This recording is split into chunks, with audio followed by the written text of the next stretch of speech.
Hey Astros fans, welcome to today's edition of Extra Innings, the Astros Fans UK next day recap on Astros ball games. Game 101, Astros 3, DBacks 1. Let's get right into the big talking points from yet another improbable late come from behind victory to win the series inside 2 games with 3 up, 3 down. 3 up.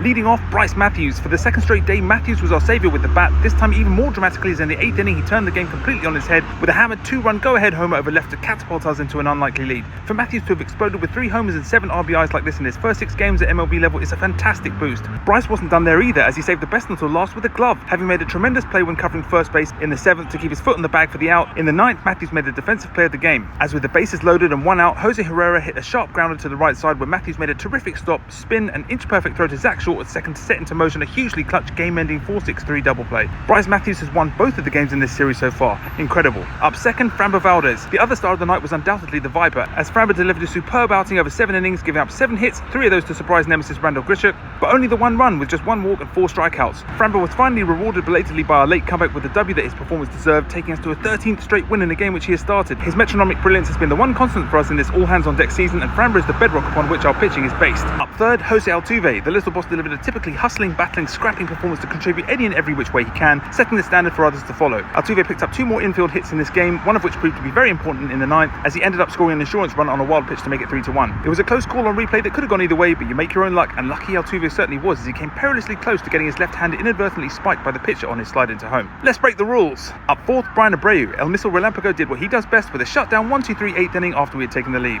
It's easy to take for granted just how excellent Abreu has been this season. Up fifth, Bryan King. Thrust into the unfamiliar role of closer for the night with Josh Hader down and Abreu having already pitched, King was put through the ringer in a nervy 9th. He gave up 3 straight hits to load the bases and put us in a horribly dangerous position, but to his immense credit, the King of Kings picked up a critical strikeout before getting the sharp ground ball for Matthews to instigate the game-ending double play. It was a first career save in MLB for King, but I don't think we'll see him closing many times again as he's much better suited to the 7th or 8th. Up 6th, Mauricio Dubon. M-Dub picked up 2 hits, as did Christian Walker and Yainer Diaz, but the highlight of Dubon's night was certainly a smart, sharp throw to home from 3rd to prevent a run scoring in the 7th. 3 down, first out, offensive tightrope. Our bats contrived to hit 0 for 9 with runners in scoring position as we wasted several chances to do damage earlier in the game. We got away with that once again here, but it would make our job much simpler if we could be more clinical. No more negatives from this one. A couple of extra points to finish on. Beaten to the punch. This was the 13th straight game we haven't scored first in. That's definitely a trend we need to change. And sweep seekers. We go for the sweep next up with Brandon Walter on the mound. Bring it on. With the win, we improved to 59-42 and stay 5 games ahead atop the AL West, now level with the Toronto Blue Jays for the AL 2nd seed position and just half a game back from the Detroit Tigers for the best record in the AL. That's it for today's Extra Innings, the next day recap. Let me know your takes on the win in the comments.